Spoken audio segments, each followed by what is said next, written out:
In the yogic sciences, there is no such thing as brain. Brain is just body. Like there is a heart, like there's a liver, there is a brain, it's just body. Our education systems have become purely intellectual. We think intellect is everything. In the yogic system, we are looking at the human mind as 16 parts. These 16 parts are in 4 categories. The first one is buddhi. Buddhi means the intellect. Intellect is essentially like a knife. You use a knife to cut things open. This is the nature of the intellect. Whatever you give it, it will dissect. The entire modern science is coming out of human intellect. So everything is by dissection. If you give this flower to the scientist, they will rip it open and see. If you rip it open and see, yes, of course, there are many facts you will know about the flower, only thing is you won't have the flower. Now if you really want to know something, let's say you really want to get to know your mother, because what you can know by dissection is material aspect of life. You cannot know life by dissection. Only the material and the physical can be dissected. But now we are using our intellect to understand the entire gamut of things. Now we try to dissect. We go on talking about unifying the world and unity and enlightenment, everything with intellect. This is like using a knife to stitch something. So you are seeing this, the more knowledge you gather about something, the more misunderstanding and further away from truth we are becoming, not because information is bad, because we are trying to stitch with a knife. So intellect is like a knife, it must be sharp, it is a survival instrument. If you did not have a discriminatory intellect, you would not be surviving on this planet. It's very, very vital. But survival is all that it can do. But intellect cannot function unless there is a certain volume of memory. If you wipe out all your memory, it doesn't matter how… whatever your IQ is right now, if you take off all your memory, you will suddenly look stupid. You may be still intelligent, but you look stupid. This always happens in India.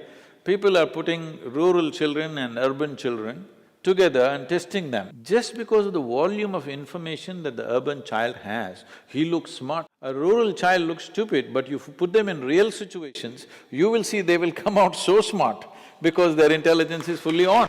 Intellect looks smart only when you back it up with lot of information, and hence you see information technology and everybody is mad about information. They're not looking into their phones simply for waste of time, because only with all that bits and pieces of data, they look smart among their friends in the society in which they live.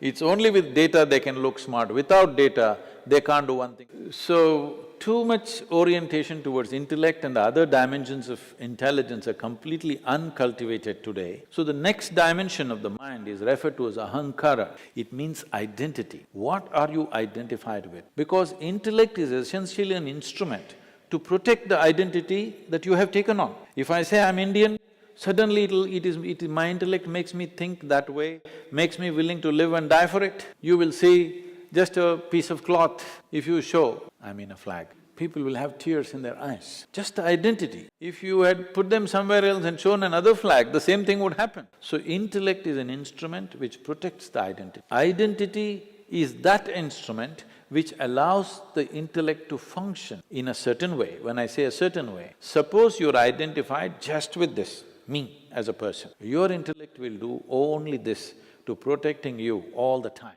time just doing. Now I say, my identity is my family. Now your intellect will do everything to protect that. Or you say a community, a race or a religion or a nation. In the name of race, religion, nation, how many things we have done which are utterly idiotic and inhuman, but we do it with great pride because we are identified, because this is the nature.